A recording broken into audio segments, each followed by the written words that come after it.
at the end of the day, no one's going to bet more on you than you. If you're going to roll the dice, roll the dice on yourself. And you can do way more than we all give ourselves credit for. How did you feel making that transition? You do ask yourself, can I be successful? Like everybody has some level of self-doubt. There's always someone chirping in your ear, hey, I can do more, and there's someone else chirping in your ear, oh, what if you fail? What if it doesn't go like you planned? So you can do way more than what you're educated for or what you started out in life doing. You define yourself. That's it. Don't let anyone else define you.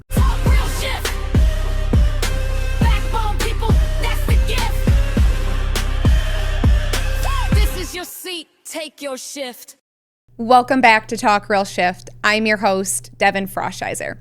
On today's episode, I have the absolute pleasure of speaking with Joe Fadool, CEO of BorgWarner, as he shares some Talk Real Shift stories, including failing at his first P&L assignment. But that failure, that didn't stop Joe, because as he puts it, there's a reason why your rearview mirror is smaller than your windshield. You're going to want to stay tuned for this episode of Talk Real Shift. Joe, welcome to Talk Real Shift. Devin, great to be here with you. You know, I have been gushing to my friends and family that I get to have and sit across the table and hear the story of a local celebrity. Because if you know automotive, you know BorgWarner. You guys are one of the top U.S. suppliers in the automotive industry. And I can't tell you enough how much it means to me that you're taking the time to talk with me today. Well, it's absolutely a pleasure to be here. You know, when we connected at the recent AWA gala, and you asked me, it was hard to not say yes. So I know this is a new podcast for you. You guys are trying to get off the ground, and I love the format. And yeah, I'm just happy to be here. Thank you. I want to start us off a little bit different. How do you feel about a one-question round of trivia? Are you game? I'm game. Okay. I have to warn you, though. My family will tell you I am the worst at trivia games. So I'm always the last one to get drafted on a team. Okay, so you're not going to be on Family Feud or anything like that anytime soon? Had I been, I probably wouldn't be in the career I'm in now. But Fair enough. Okay, so as you know, Livonia and Seneca are both TeamSense customers. And with Livonia being so close, I have the absolute pleasure of being able to visit them quite frequently. And recently, our TeamSense team visited, half our team went there and visited and did a plant tour. And part of that plant tour is they gave us the history of the facility, and then it was trivia time, and you could win prizes. And I got one of the questions right, and so I'm curious if you can get that same question right. And for our listeners, if they want to play along, some background I think is important to note. The Livonia BorgWarner facility is a powder metal forming powertrain component facility, right? Yes. So here's your question. How many quarter-ton pickup trucks, with respect to weight, equates to the same pressure as a single press on the shop floor? So, oh my gosh, that is detailed. Right? Is that the one you got right? That is the one I got right. I am impressed. Okay, I have no idea. You have no idea? And I feel bad because I was just at Livonia. It is 261 quarter-ton trucks as the same weight pressure as a single press. Wow. Well, that's impressive that you got that answer. You must have really been listening. I was really listening. And, okay, so give me 1 second. Because when I won, or when I answered it correctly, I won something really cool. So give me one second. Okay. Because I'm very proud of this.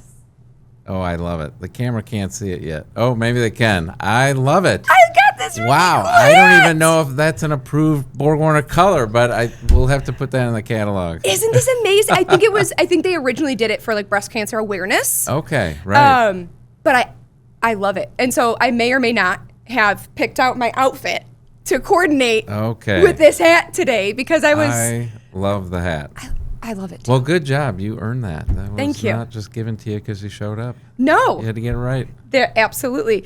And so I want to give you a shout out to the Livonia BorgWarner team. Specifically Dean, Pam, Cora. They implemented TeamSense in February of this year. And when you look at Q2 of 2025 and you compare it to Q2 of 2026, with TeamSense, they've been able to reduce unexcused absences by 21%, while tangentially, because of volume and new business, their total hours worked went up 13%. Wow, fantastic. It is fantastic. And so I wanted to give that team a shout out because they are focusing on the hourly associate, the people that actually make our parts. Right. They're engaging with them in a unique way, starting with the call-off solution. They're improving OEE, and then they're reinvesting in that same hourly associate. And so it's heartwarming because I've worked with lots of manufacturing and operations teams throughout my career, and you don't get many opportunities where you see a team where ops and HR are so aligned on doing the right thing. Put people first, put safety first, and OEE drives itself. Well, they're a great example. And I was actually just at the Livonia plant a couple of months ago. I hadn't been there in over 10 years. And given my new role, I try to get to all the facilities, especially ones I haven't been to in a little while. And I can tell you they are so engaged. They are. And for the audience, they do powdered metal parts, but not just any powdered metal. The powdered metal components are the really important guts of our transfer case systems. And our transfer cases are renowned around the world. They are. We're one of the largest transfer case companies in the world, and they go on some of the toughest trucks and SUVs. So I'm extremely proud of our Livonia team. And yes, too. it's true, we continue to invest in that facility, especially as you see not only trucks grow, but the reinvestment needed in the U.S. Right. to restore some of the manufacturing greatness we had and really make sure that we make really good things for the future. So glad you could visit there. They're a great facility. Thank you. So let's get into some talk real shift. How do you go from engineer to CEO? Tell me your career path. And as we do that, can you share some real talk real shift questions and examples on your journey to get to CEO? Sure, I'll do my best. So, first of all, you don't do that overnight. And, probably start in, I'm not going to bore you with all 35 years, but as a young kid, I loved toying with things and tearing down engines, working on go-karts. So for me, it was become an engineer was my goal. Okay. When I graduated, and I wanted to work at Ford. Like as a 10-year-old boy, that was my goal. Ask my parents, they'll tell you yes. And I did that. So I graduated from Lawrence Tech in engineering. I worked at Ford for 7 years, so I was in my dream company. Right. But of course, your dreams change over time. And They do. Ford was very good to me. I still have a lot of friends there. But from there, I realized I wanted to do more than engineering. I left and I went into a sales role at Siemens, a tier one automotive company. And they were focused on growing the electronics business with the North American customers. So I just happened to be at the right place at the right time when electronics was at the early days of really exploding in the car. If you look today at the vehicle, so many ECUs and sensors and electronic components and systems. Back then, we're still on the emerging side of it. So with that growth came a lot of opportunities at Siemens. And I like to say at Siemens is really where I cut my teeth on a lot of different experiences. So that's one, I guess, key point here is, I always tell folks you can do way more than what you're educated for or what you started out in life doing. You define yourself. That's it. Don't let anyone else define you. So it was great. I left engineering. I went into sales for a couple of years, taught me a lot about the business and about, how to work a sale and close a sale and then eventually launch a business. So at Siemens, I moved around over 14 years and 7 different roles, including manufacturing. I'll save that for later. But I really cut my teeth on a lot of different experiences, which helped me get ready for when I came to BorgWarner in 2010. When I joined BorgWarner, obviously a renowned powertrain company, Right. One of the greatest powertrain companies in the world. I started in the four-wheel drive business, which is, where Livonia sits. That's why I was familiar with them. But I moved around also in the company. So most of the jobs were global at that point. But I was able to grow in size and revenue and throughout the company with different business units. And I was just fortunate to, again, be in the right place at the right time. I'll sometimes use the word luck is 50% of it. But if you boil down luck, it's always about being ready. Right. Be ready for the opportunity when it comes. It's also about taking risk on yourself. It's not easy to leave a company that you've loved and has given you a lot of experiences like Siemens had at that point. But I felt like, hey, my next chapter was somewhere else.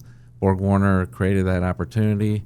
And so I took the jump, and that's where the journey began, at least more assertively toward the role I'm in now. So, but it's been a great journey. I don't regret any of it. It's been a lot of fun.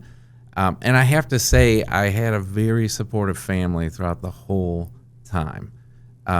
Sometimes young people, I'll meet with our young folks a lot throughout the world because I love listening to their questions, and I love hearing their advice and thoughts and what do they think about BorgWarner.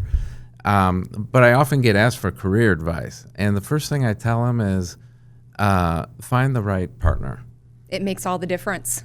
It makes all the difference, not only in your personal life and in your own happiness, but in your family and in your professional career. So if you don't have the right partner that supports you throughout, it's very difficult to do this type of work. So that's my first advice to folks. Hey, make sure you find the right partner. Not only is it good for your career, it's the most important decision you're going to make in your entire life.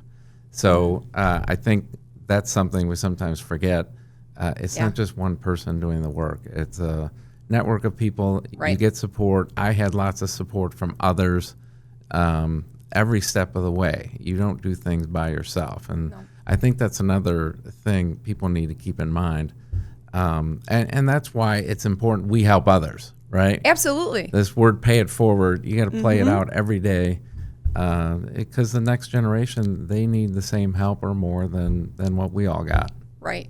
Absolutely. And I can't agree with that more. I mean, I personally was one of those younger, I'm not young anymore, but a generation where I didn't choose the right partner. And when you are in the manufacturing space, particularly in automotive, it was draining, right? I spend so much of my time and energy at work. And if you can't be supported to do that, then you start showing up not in your best version of yourself, right? And I'm very blessed now, but it is true. Your network, who you bring on your journey with you, isn't just about the people at work. It's the people at home, too. Yeah, no, that's so true. And I think that's one thing I also learned a couple of my years I spent in manufacturing. It was some of the most insightful and rich experiences I ever had. And part of the reason is the people that are working in manufacturing, they're the real deal. Like they're the majority of the country. They are the people that make things happen every day. So for me, working with teams on the plant floor, and sometimes they bring their, what's happening in their personal life to work. It's hard not to. It's hard not to. Right. And so you're always working with them on that. Just like anybody, we all have challenges in our personal life, but in the plant, you really see the people and work with the people that move things and that create all the products you and I and many others enjoy in the world. So, I have a deep respect for people in manufacturing, especially the operators and the skilled trades that make it happen every day, regardless of how they feel or what issues they're having on the personal side. They show up. That's right. They show up and they continue to persevere. And one of the things that I love about manufacturing is and maybe I'm wrong, but I will attest to this. I don't think there's any other industry in the entire world where you can start from the shop floor with no experience and you can work your way through the ranks, whether that's management, whether that's going into a skilled trade and having your employer support you to get the education. You have so many options And it really is the backbone of our country, particularly here in Michigan, right? We are a manufacturing automotive state. And that warms my heart. So Yeah, well, I know you started also in manufacturing. I did. Leading a production line, which is Yes. super impressive, not easy to do, especially at one of the car companies, right? Mm-hmm. And I agree with you. Sometimes people, they stereotype manufacturing. It's not always most glamorous It's not. vocation in the world, especially for people who've never been in a plant. People often think about marketing or engineering or working in an office environment or being a doctor or lawyer, and those are all fantastic vocations. They are.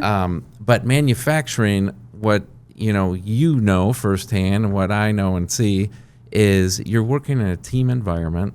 The ability to learn every day is Yes. incredible. Is incredible. So you think about building skills, how to collaborate with other people, how to solve problems, how difficult it is to manufacture things, to learn the process itself, right? You were Right. just in Livonia. I don't know if you knew anything about powdered metal before you got there. Not until I walked in. But I bet you learned a whole lot in just a few Sure did. hours about what it takes to make a part. Right.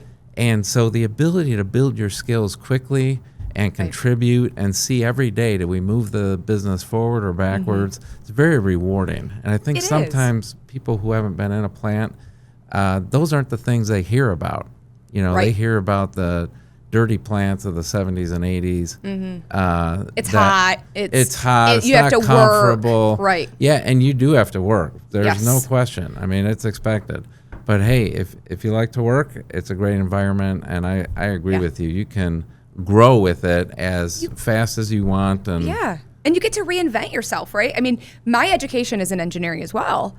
I have done zero engineering in my career. I started out on the shop floor and then moved from there. You were in engineering and you went into sales. Right. I mean, talk about Right. taking risk, right? Were you scared making that transition from an engineering mindset where everything is proven out and there's analytics that go behind every single decision that you make, and sales is a lot softer. It's Right. much more Right. people centric. How did you feel making that transition? At first when I thought about it, I wasn't quite ready to leave the company, but I was thinking, okay, I want to do something more than engineering. You do ask yourself, can I be successful? Like Right. everybody has some level of self-doubt, right? There's always someone chirping in your ear, hey, I can do more, and there's someone else chirping in your ear, oh, what if you fail? What if it doesn't go like you planned? Yep. But as I talked to some people who were already in sales, it became more clear that, hey, this is a bet worth taking, Right. and it's really a question of believing in yourself, and will you have people around you that you can be successful. And so it did come together. Actually, a person I knew had left the company they were at and joined Siemens, and he's the one that approached me, and I trusted him as well. Okay. He wasn't going to let me fail, or Right. at least do his best not to let me fail.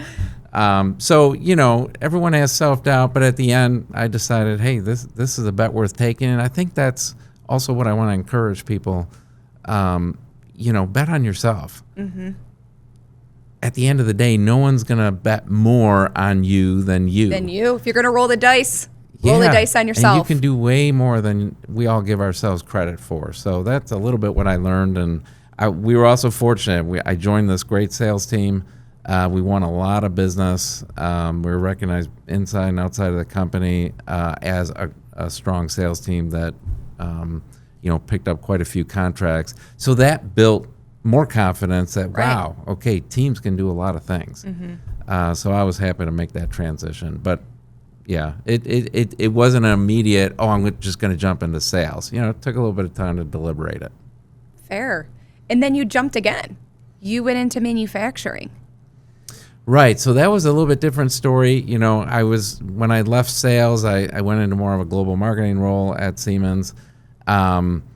And then I was given my first profit and loss. We had won all this business, and then I was fortunate to be asked, hey, we want you to run the region, Okay. including the plants. And quite honestly, I didn't do a great job. As you mentioned, I came out of engineering, but I hadn't any plant experience at the time. And as you know, the buck stops at the factory. It sure does. So, I was giving too much room and leeway to engineering, to freeze drawings. We were missing deadlines. There's always one more thing to do when you're in engineering. We had a few launches, didn't go great. So right then I knew I was missing some experience that I really needed. Unfortunately, I got pulled out of that job. And no way. Yes way. That's Sometimes some real you shift. fail. Sometimes you fail. So, I recovered from that. Luckily, I had an understanding leader who moved me into a different role. But, I really learned something, that I was missing a key part of experience, and I got to that position too early. So that's the other important point is, I know a lot of folks are looking to grow in their career and maybe even achieve a CEO role. Experience matters. It was a little bit later in my career when I had another P&L role, but I was missing my son's birthday a couple of years in a row. I was on the road a lot, and my kids were young, and it really, really bothered me as a dad.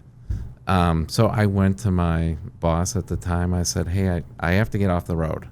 I can't spend this much time away from my family, my kids. They're young, they're formidable. And so that's when I got the offer to run a manufacturing plant. It was $1 billion unionized manufacturing plant in Huntsville. And my manager said, hey, it's a turnaround. It's going to be tough, but you're the right person for it. You got the right attitude and leadership style. So I want to offer you that. And it was the best thing that ever happened to me. Not only personally, because I got to spend more time at home. Right. In a plant, you're still working a lot, but I wasn't traveling as much. Right. So you at least get to be home at the end of the day. Yes. And you get to be there for the morning or some combination of it. But you have more of a presence. You do. And so I was more present for my family. And, of course, I didn't miss my son's birthday the next couple of years, which was important. Yeah. But that experience also allowed me the opportunity to go to BorgWarner. So at BorgWarner, the most important doors in the company are the shipping doors. That they are. Having operational experience is critical if you want to grow in the company. Right. So most of our VPs and general managers and our presidents all have operations experience. That's how we develop our leaders. So had I not had that opportunity to lead a factory for 3 years, I wouldn't have been able to come to BorgWarner and have the career I have now. So it worked out for a number of reasons. Did I know that at the time? No. But Right. looking back, I understand that you need that type of experience to really know how things come together, to really know how the company makes money, how we satisfy customers, Right. how we deliver the top line. Because with no top line, you and I don't have a job. We sure don't. So those folks in the plant, they pay for us. They pay for our salary. So, in BorgWarner, it's all about what do we do to support the shipping doors. They're the most important doors in the company. You'll sometimes hear that phrase. And so we give a lot of respect to our 65 plants around the world because they're the mini entrepreneurs. They're the mini CEOs that really make stuff happen with their teams. I love that. And they're, when you're on the shop floor, it's unbelievable the various amount of lessons that you can learn. And we've talked about it a little bit, but you learn how to lead people, right? I try to tell people young in their career, if you want experience getting to a management role quickly, go learn how to lead hourly. Right. Right? I mean, nothing is going to test you more than you have hourly associates that report up to you that, again, they have personal lives, they have things going on. You have productivity numbers and KPIs that you have to hit. You've got quality issues with incoming supply that's constantly causing you to pivot on the shop floor. Nothing, in my opinion, and in my own experience, nothing has taught me more how to manage through adversity and how to lead a team than those years leading a team out on the shop floor. And also nothing was as satisfying, because at the end of the day, I would tell my team, and I said the same thing when we had left Livonia and I was talking with the Team Sense team. And I go, when you are driving down the road and you see a pickup truck and it's this make and it's this model, just think about the fact that somebody on the shop floor that you just visited made that. Right. And every day that vehicle drives down the road, they're part of the team that made that happen. That's right. I was like, you get to bring people transportation, and that saves lives, right? It's not just the joy of you get to go for a fun ride in a car and have a great time and let your hair blow in the wind. It's getting your kids to school. It's getting a loved one to an appointment. It's getting to your job. Yeah, it could be all that. Yes. It could be all that. And I think that's one thing a lot of our employees and the people that are in the industry, they love. They love the fact that the products we make show up on the roads and in consumers' hands. And you get to see it every day. You get to see it. That's so true. At the end of the day, you get to see what you made. And back to your point about leading people in a plant, my father taught me something super important that has stuck with me throughout my whole life, and that is no matter where somebody's from or what they do or what color of their skin, you need to respect that person. And it's not more true than when you're in a factory.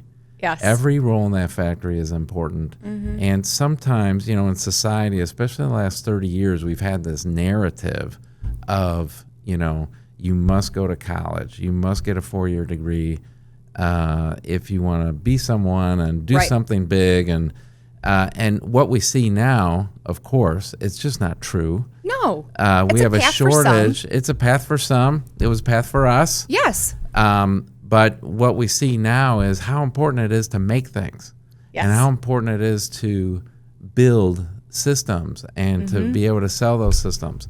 So, when you're in the factory and you're leading a team, those individual operators, they know their role and probably the role of the entire line better than anybody in the else. plant. They know it. Because they've been there long before you got there or Yes. I got there. Yes. And that's a respect that people sometimes miss. Right. And in listening to them and hearing from them, what are their ideas, what problems do they have, and what would they recommend to solve it, that is the key in any job.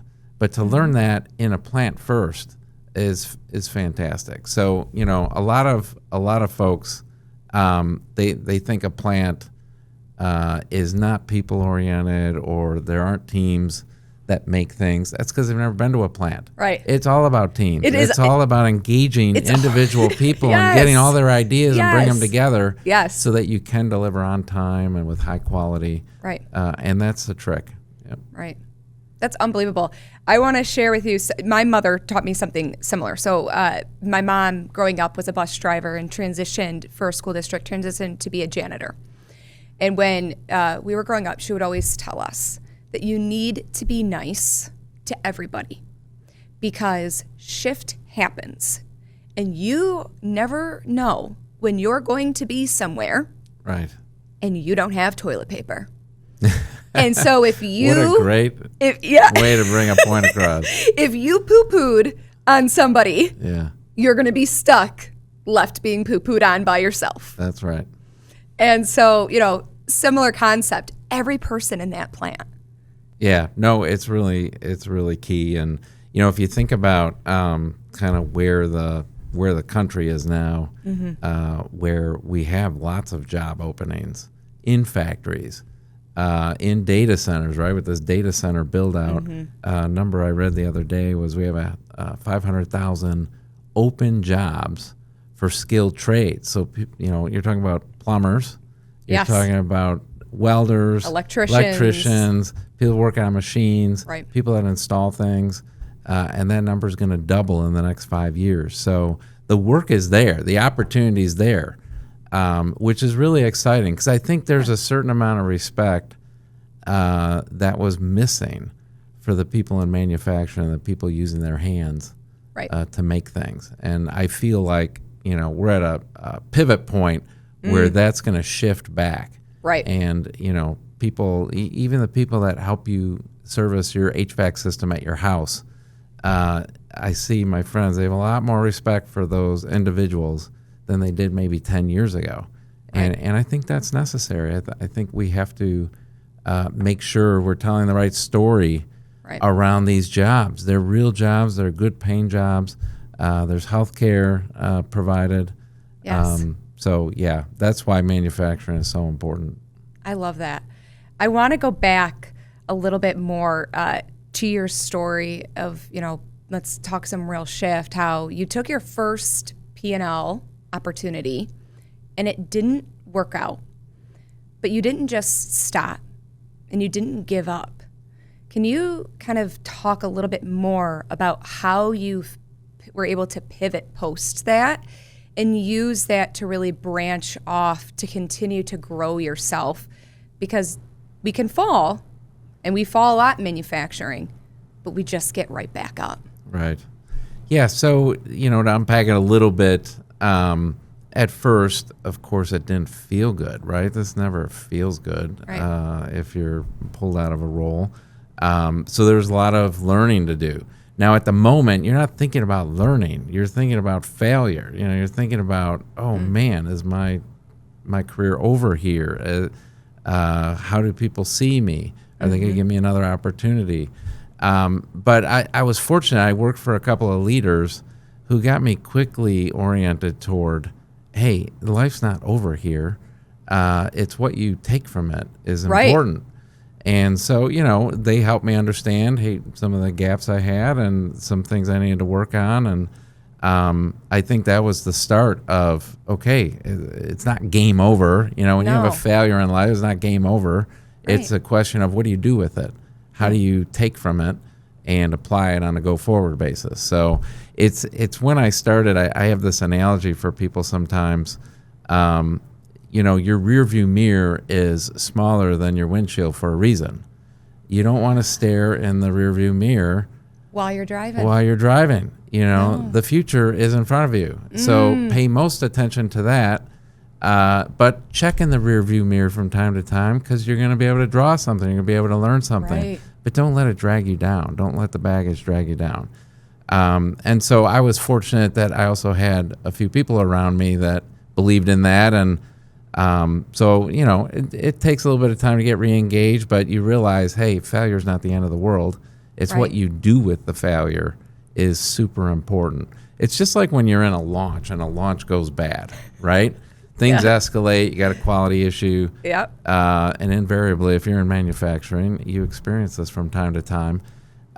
It's usually not the issue itself that defines you. It's how your team reacts to the issue. Sure is. Especially in a customer's eyes. Customers understand when there's a problem. They deal with them all the time. But what they're looking at is how are you dealing with the problem? Are you bringing the right resources to the problem? Are you bringing the right knowledge and competence? Are you working with a sense of urgency? Are you looking forward to apply, whatever lessons you have? So I think that's so true also in your personal life and in your professional life. We're going to fail from time to time. You can't avoid it. You can't be afraid of it. But how do you handle it and how do you, play it forward so you can learn something? Absolutely. And, the other thing that you mentioned, which I think as leaders, we should be challenging ourselves to do more of, is you can recognize somebody as being phenomenal when we think about like the 9 box, right? They can have all the will, the drive, all of the right behaviors, but in a particular role, they may not be strong on the competency scale. Right. But that doesn't mean that you just call it quits on that person. It means that that role just might not be the right role that allows them to thrive. And so as leaders, we have to challenge ourselves and say, it's not just, is this the right person for this role? Is this the right role for this person, right? Do I need to transition them to a different department where they have greater strengths and they can thrive and they can learn a little bit more to be able to come back and excel? Because I've had to do that in my career where I've hired somebody and I'm like, great behavior, young talent. It's always about more the behavior traits, right?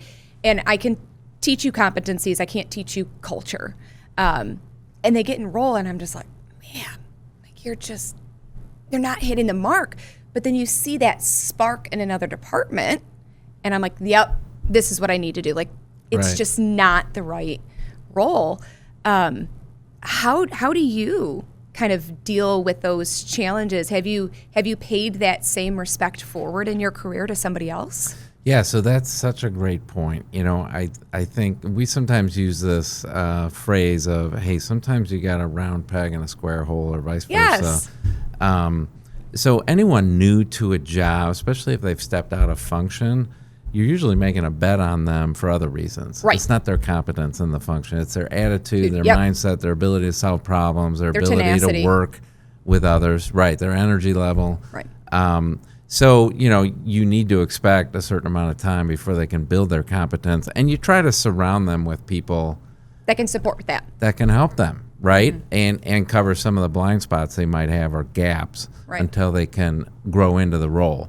But sometimes you also get it wrong, where you missed something, or they weren't able to adapt like you expected, or there was something in the job that we really didn't understand that this person now had to face unexpectedly.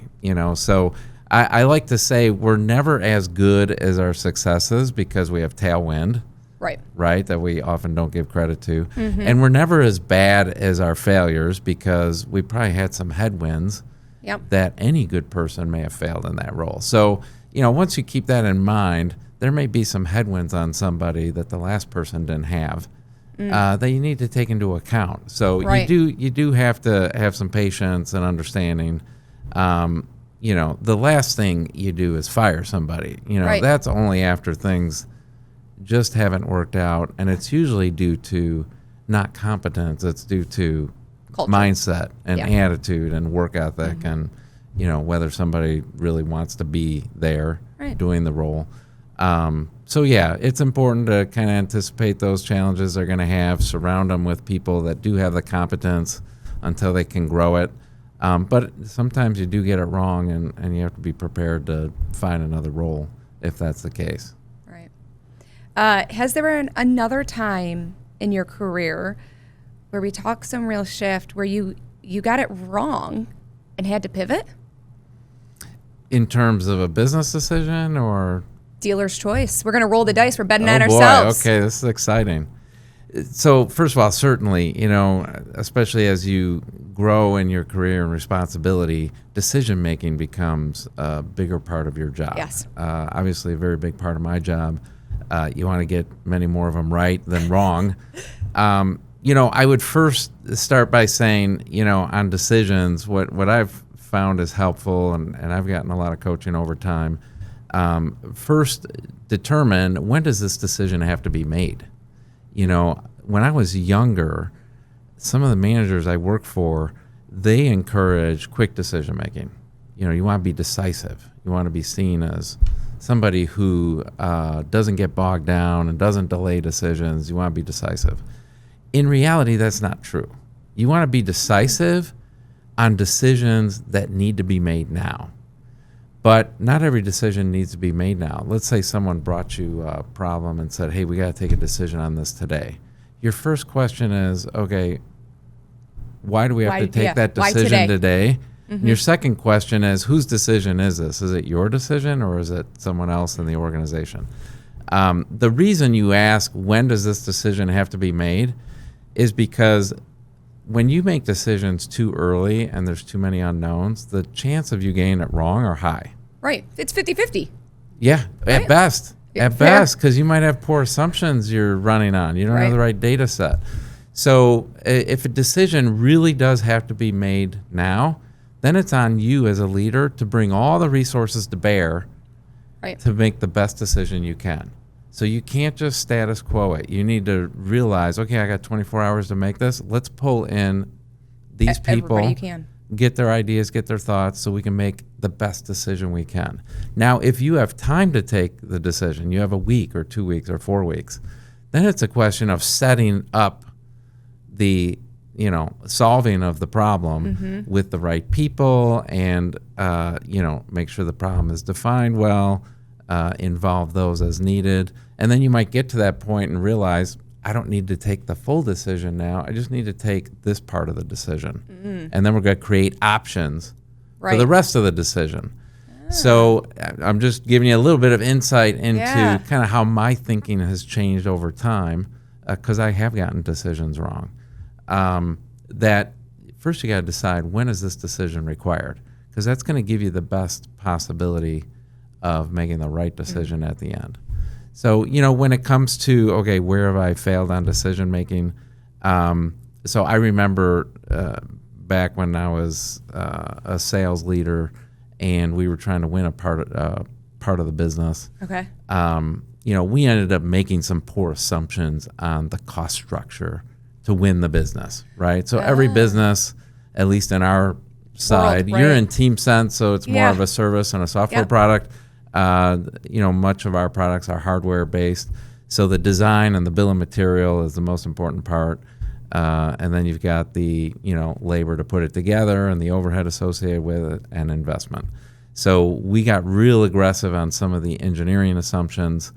We didn't have the right engineering teams involved, is what it came down to. So we made bad assumptions, and we were so focused on winning the business that we missed one of the most important steps, is having someone of experience looking over the design and the bill of materials. So and once you win a piece of business in automotive, it's really hard to unwind. You win it, it's yours, right? Yeah, so if you're not cost plus, guess what you're doing? Right, it's very hard to give back a piece of business. So you learn that the hard way, and then of course you have to address some of the issues that led up to that.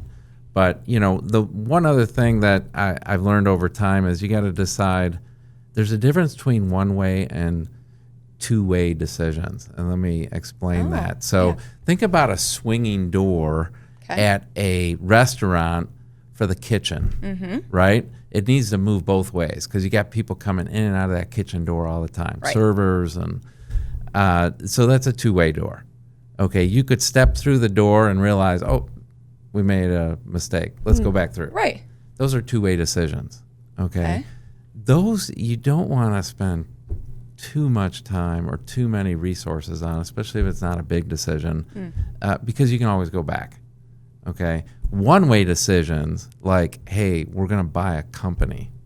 That's a one-way decision. Right. Right.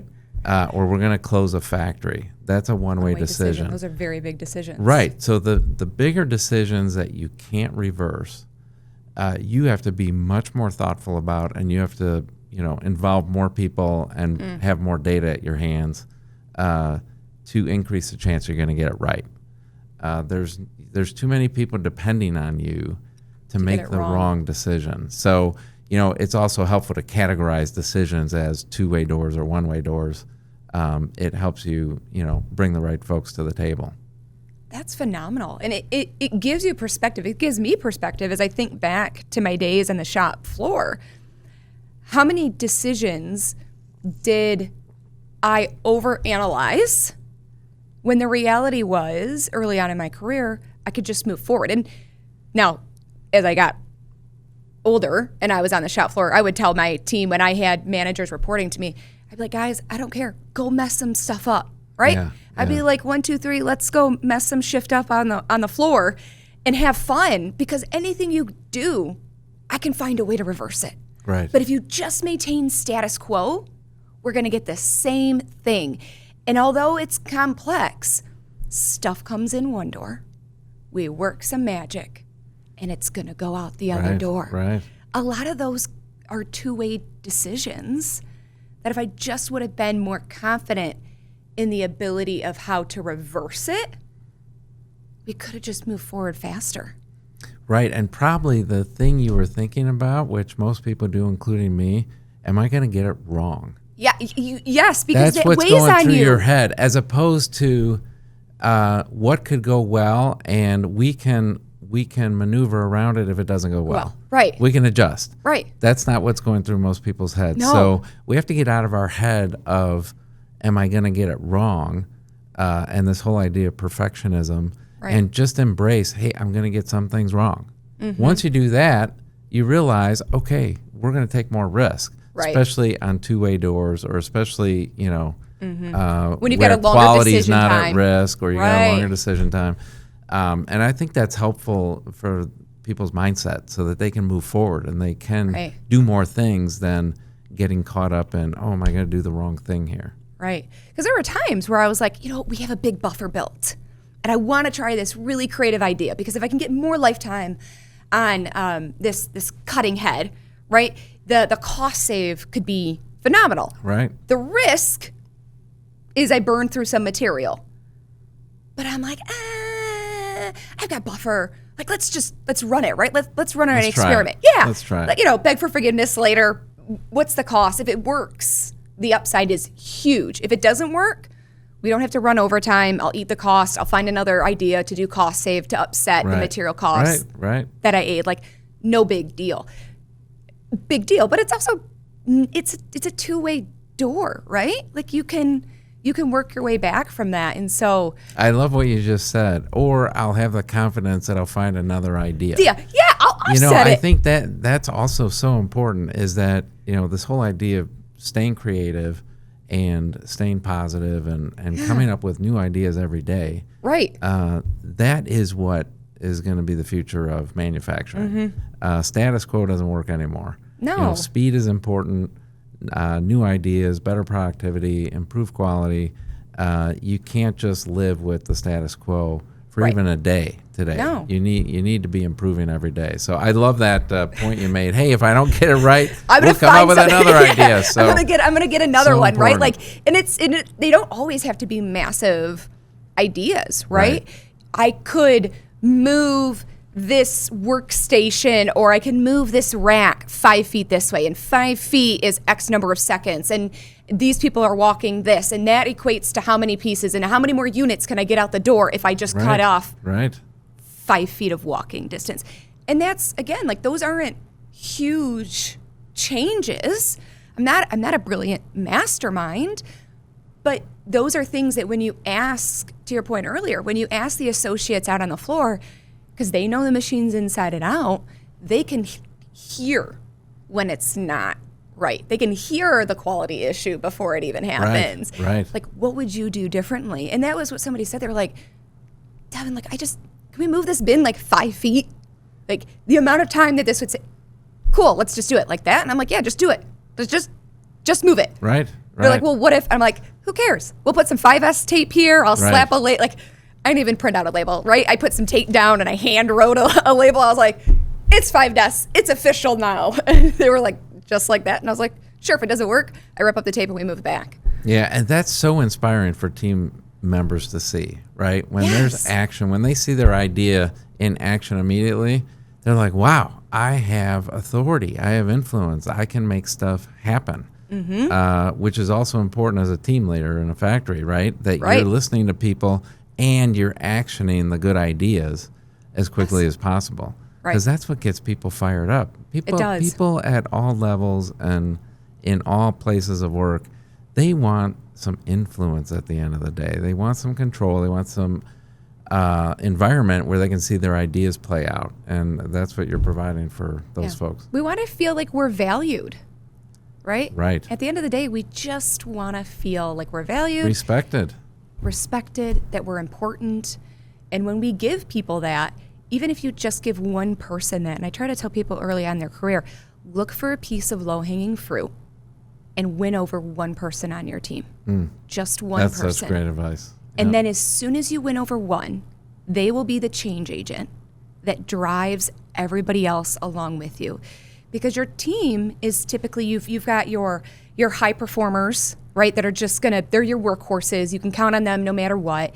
You're gonna have your fence sitters that are gonna be highly influenced. And you might have a few that need a little bit extra attention and focus. But those fence sitters, those are the ones that make or break your productivity. They're the reasons why you're going to hit your KPIs or you're not. So if you can win somebody over to swing them onto the side of like, yep, the majority of my team believes in me, they believe in what we're doing, and they know I have their back, it allows you to focus on the other opportunities in front of you. Right. No, that's so true. That's so true. I can't get that pink hat out of my head right now. Love it. I'm sitting here thinking, God, you must be getting warm with that pink hat on. It's actually not too bad, but it's such a beautiful color, and I love that it's branded. And I'm like, is it centered? I'm like, is it centered over there? And That's perfect. I was so excited. Like, I'm not joking. On the drive over, I'm talking to my mom, and I'm like, you're not going to believe this. Today's finally the day. I get to talk with Joe. I get to put on this amazing hat. I get to shout out to a phenomenal team that is just killing it in production. And I was like, these are the days that you live for, right? Where you get to recognize other people. You get to hear other people's stories. I was like, this is what motivates me. It's why I continue to stay with Team Sense. But yeah, I was so excited for today and to wear this hat. And I'm not too hot, even though we've got a lot of bright lights in here. I love it. You wear it better than I do. I wear a lot of hats, obviously, because I got to protect my head. But I don't have one that color, so Michelle, we're gonna have to work on that. I'll have to bring one. I can bring one to you. I love going to see the Livonia team because they're good people. They are. They're just great people. Great team. But Joe, we're at about 10 minutes, and so I want to ask you, what advice would you give yourself if you could go back in time and talk to 20, 25-year-old you? What do you tell you? It's probably something along the lines of believe in yourself. Believe you can do whatever you put your mind to. Building skills is super important. Getting experiences is super important. But also stay yourself. Stay authentic. Be humble. And that's something my parents taught me. It's important, no matter what you do in life, stay humble. I love your advice from your mom. Be kind. Just be kind. It's so important because not only is it the right thing to do, it all comes around again. It does. But yeah, believe in yourself. Take risk. No one's going to believe in you more than you. Take risk on yourself. It's worth doing. You can do so much more than what you give yourself credit for, because we often like to define ourselves, or society will define ourselves. Yeah, absolutely. And so it's important not to get boxed in. Humans can reinvent themselves all the time through meeting new people, exposing themselves to new work. Having kids is a great way to reinvent yourself. Oh my gosh, sure is. Teach you more than you ever anticipate. Yes. So, I think those are the important things. I often think now, I just turned 60. I just had my 60th birthday. Oh, well, happy belated birthday. Well, thank you. I didn't mention it to get a happy birthday, but thank you. Yeah. But what I would also tell myself is, hey, this thing is a marathon. You're not always immortal. When you're in your 20s, you think you're immortal and you can do anything to your body and your mind. And but it matters that you stay fit. It matters that you stay healthy to the best of your ability. Control the things that you can control. There's a lot of stuff we can't control, but absolutely control the things you can, and make sure it's a marathon. And with today's medicine, there's no reason why people can't live to be 100 and still be in great shape. Right. With all the advances in the medical side. So yeah, those are just a few things, but I feel real fortunate to have had the family I do. I've got 3 kids that are, really my wife and my greatest achievement, and I'm so proud of them. But yeah, bet on yourself. You can do so much more than we each give ourselves credit for. Yeah. Our futures are what we want it to be. We can will a lot if we just decide this is what I'm going to do. I agree. It's a lot about mindset and attitude, and those are sometimes big words to people, but and they're fluff words sometimes. Sometimes, right. It really comes down to, how do you deal with the cards you're dealt? And if you're given a lot in life, if your starting point is a lot farther ahead than someone else, then you you have bigger responsibilities Yeah. than other people. You know, Right. you have a big responsibility to help others more than anyone else, to pay things forward, and help those that, you know, started at a different starting line. So, you know, I think it's also important to get that context. You don't often have it when you're young, because you just know kind of your immediate surroundings. But, you know, as you grow, how do you bring people with you? You know, because it takes a team, and nobody gets there on their own, gets there wherever they're headed on their own. Yeah. So, yeah, those are some things you wish you knew sooner in life. But, hey, you know, that's why you want to get as many experiences as you can.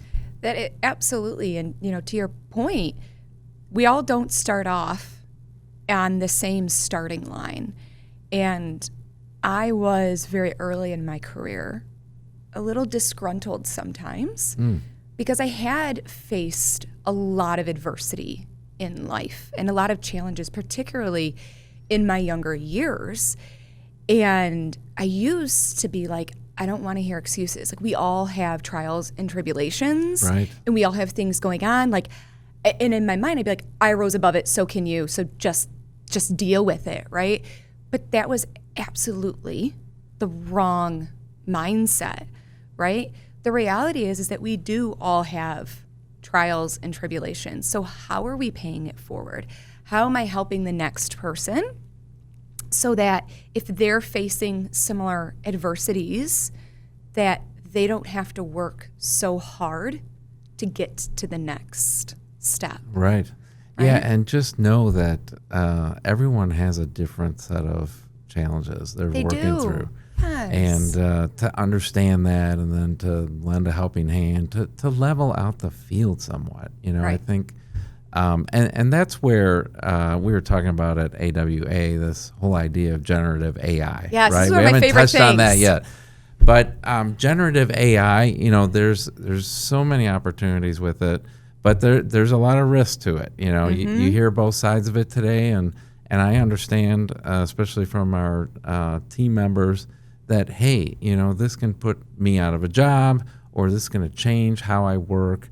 And some of that's true. You know, we shouldn't ignore that.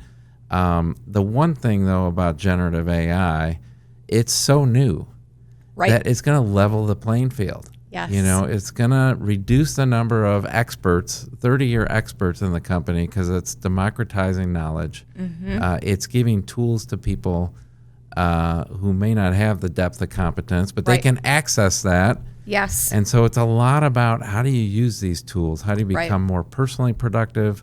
And how do you help your enterprise apply Gen AI across factories and back offices? Those are the folks of the future. The people that learn the power of those tools and how to use them personally, they're going to have an advantage. And it's important that people hear that message, because everyone can embrace them. Everyone can use them. Everyone's got an iPhone or a Google phone where you can access these apps.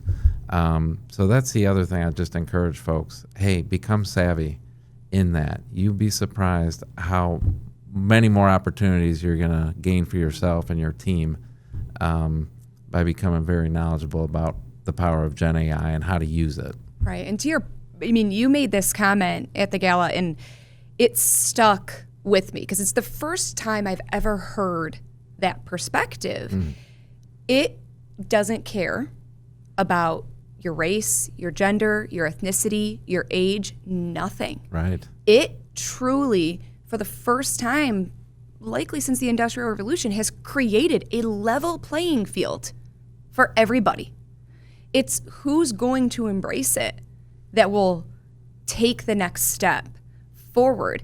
It doesn't care, to your point, that you have generational experience or knowledge or any of these things. Like, we are all on equal playing fields, right? My bonus kids at 15, 17 have an equal opportunity right now as I do, as they're other people in the workforce, all the other generations, because we're a 3-generation workforce right now, almost going to be a 4, and none of that matters, right? It's who's going to embrace it and who's willing to learn it. Right. And I right. love that. And it's back to that competence piece that we were talking about. Sometimes you get put into a job where you're lacking competence. Right. But it can really accelerate, your ability to learn how to problem solve and do higher level work because you have Gen AI as a tool to help do some of the grunt work. Yep.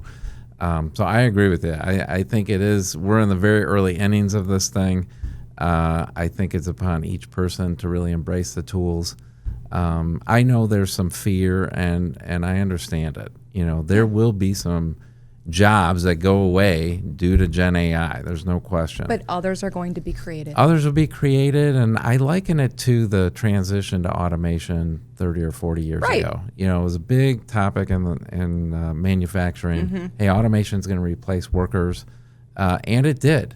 But what it also did is it made quality more achievable, high quality of products because of the automation. And it also allowed much more manufacturing because when you have automation, you can be more affordable or competitive. Right. And so, for a country like the U.S., where it's expensive to produce, automation, generative AI, these are great tools to help us not only keep jobs in this country, but to build more jobs because we know how to use those tools to make a high-quality competitive product. So, before we close out, is there anything that you want to promote, BorgWarner or otherwise? Well, I would just say, first of all, I love BorgWarner. We're the leading propulsion company in the world. We're making a massive transition not only to electrification and the mobility space, but we've started to make some inroads on the industrial side with data centers. I couldn't be more excited for our team. Our team of engineers and salespeople and finance, and more importantly, the operators that build our products. I think we're at a really great pivot point in the company's history, and I'm excited about what's next. What's next in mobility, which is really our core and what we do every day, and what's next in some of these other areas like industrial. Yeah, as you diversify. As we diversify and find new opportunities for growth and challenges for our employees. So I'm super excited about it, and I just want to thank you for inviting me on the show. Well, thank you so much. I can't thank you enough. This has been a phenomenal episode, and it truly means the world to me. Great. Well, thanks for having me. Thank you. And until next time, see you on the floor.